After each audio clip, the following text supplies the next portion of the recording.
क्या आपको पता है कि जापान और साउथ कोरिया दुनिया के सबसे अमीर देशों में से एक क्यों हैं? इनके पास नेचुरल रिसोर्सेज जैसे कि गोल्ड, तेल या लैंड भी बहुत ज़्यादा नहीं है, पर एक चीज़ जिसमें सबसे ज़्यादा इन्वेस्ट किया है उन्होंने, वो है education.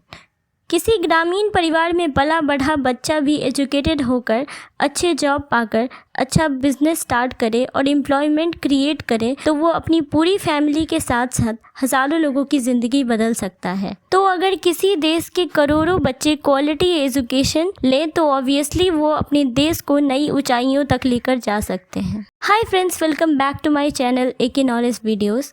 So today let's understand कि किसी कंट्री के डेवलपमेंट के लिए एजुकेशन क्यों सबसे ज़रूरी इशू है, हमारा एजुकेशन सिस्टम कहाँ लैग करता है और कौन सी ऐसी चेंजेस हैं जिसके हेल्प से एक स्ट्रॉन्ग फ्यूचर बिल्डअप हम कर सकते हैं। एजुकेशन का मतलब सिर्फ एग्जाम पास करना या डिग्री लेना नहीं होता है, ये एक फाउंडेशन है जिस पर कंट्री का फ्यूचर बिल्ड होता है। नेल्सन मंडेला ने कहा था, education is the most powerful weapon which you can use to change the world. एक डेवलप्ड कंट्री बनाने के लिए हाईवेज, एयरपोर्ट्स या टेक्नोलॉजी की जरूरत नहीं होती है, बल्कि एक कंट्री बिल्ड होती है through it's educated, skilled, honest and responsible citizens. कहते हैं education shapes the people who shape the nation. First, ये इकोनॉमिक ग्रोथ को ड्राइव करता है।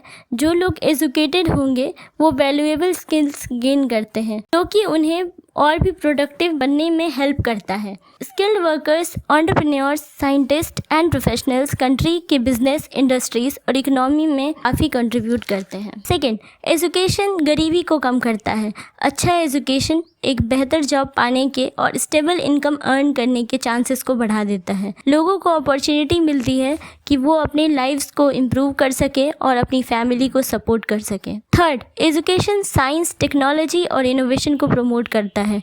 किसी भी डॉक्टर, इंजीनियर, रिसर्चर या इन्वेंटर की शुरुआत स्टूडेंट की तरह ही होती है। जब लोग एजुकेटेड हों, दे बिकेम डॉक्टर्स जो लाइफ सेव करते हैं, इंजीनियर्स जो ब्रिजेस या बिल्डिंग बनाते हैं, साइंटिस्ट जो मेडिसिन इन्वेंट करते हैं, टीचर्स जो कि फ्यूचर जनरेशन को शेप करते हैं, फार्मर्स जो कि मॉडर्न टेक्निक्स यूज़ करते हैं या एंटरप्रेन्योर्स जो कि जॉब क्रिएट करते हैं। ऐसी कंट्रीज जिन्होंने एजुकेशन में सबसे ज़्यादा इन्वेस्ट किया है, they often become leaders in technology and research. एक स्किल्ड इंसान के पास बेटर अपॉर्चुनिटीज़ होती है to earn a better income than someone जिसने एजुकेशन लिया ही नहीं। एजुकेशन हेल्थ केयर को भी इम्प्रूव करता है। एजुकेटेड लोगों को hygiene, nutrition, vaccination and disease prevention की समझ होती है। As a result families become healthier and life expectancy बढ़ जाती है। एजुकेशन डेमोक्रेसी की ताकत बढ़ाता है। एजुकेटेड सिटीजन्स को अपने राइट्स एंड रिस्पॉन्सिबिलिटीज की समझ होती है। वो अच्छे डिसीजंस ले पाते हैं और कंट्री के डेवलपमेंट में एक्टिवली पार्टिसिपेट कर पाते हैं। एजुकेशन सिर्फ एक इंडिविजुअल को नहीं चेंज करता, बल्कि एक सोसाइटी को ट्रांसफॉर्म करता है। तो आगे अब हम इंडिया और इंडियन एजुकेशन सिस्टम के कॉन्टेक्स्ट में बात करेंगे। इंडिया का एजुकेशन सिस्टम दुनिया का सबसे बड़ा एजुकेशन सिस्टम है। हर साल लाखों बच्चे यहाँ पर स्कूल्स,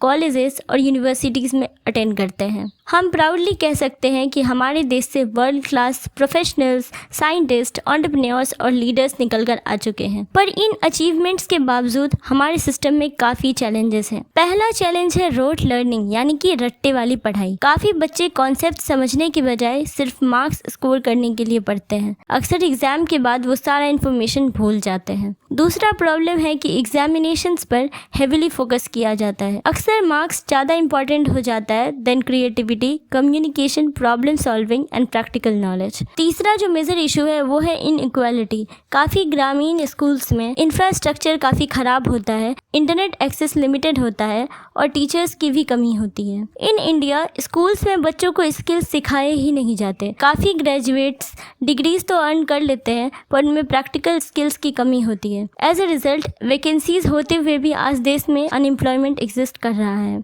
एग्जाम्स और कंपटीशन की वजह से स्टूडेंट्स इनॉर्मस प्रेशर फील करते हैं, जिससे उनका कॉन्फिडेंस और मेंटल हेल्थ काफ़ी अफेक्ट होता है। नेक्स्ट हम बात करेंगे what needs to be changed, क्या बदलना चाहिए हमें। इफ़ इंडिया को डेवलप्ड नेशन बनाना है, एजुकेशन सिस्टम को इवॉल्व करना पड़ेगा। फर्स्टली, क्लासरूम्स में मेमोराइजेशन के बजाय अंडरस्टैंडिंग को इनकरेज करना चाहिए। स्टूडेंट्स क्वेश्चन पूछें, क्रिटिकली सोचें एंड रियल वर्ल्ड प्रॉब्लम्स को सॉल्व करें। सेकेंड, स्कूल्स में प्रैक्टिकल लर्निंग को बढ़ाना चाहिए। Projects, experiments, coding internships, debates and team work student को रियल लाइफ के लिए बेहतर प्रिपेयर करते हैं। थर्ड, टीचर्स को भी रेगुलर ट्रेनिंग और मॉडर्न टीचिंग रिसोर्सेज रिसीव करना चाहिए। एक great teacher through out his career काफ़ी बच्चों को इंस्पायर करते हैं। फोर्थ, कोई भी बच्चा चाहे वो गांव में हो या शहर में, उन्हें equal quality education, internet, libraries, laboratories and digital training tools मिलने चाहिए। फाइनली, स्कूल में बच्चों को life skills such as financial literacy, communication, leadership, emotional intelligence, entrepreneurship and digital skills alongside सिखाया जाना चाहिए। एजुकेशन लेकर बच्चे सिर्फ एग्ज़ाम पास ना करें, बल्कि लाइफ में सक्सेस के लिए बेहतर प्रिपेयर हो पाएँ। So if you learn something new today, then please like the video, share and subscribe the channel please. Thanks for watching.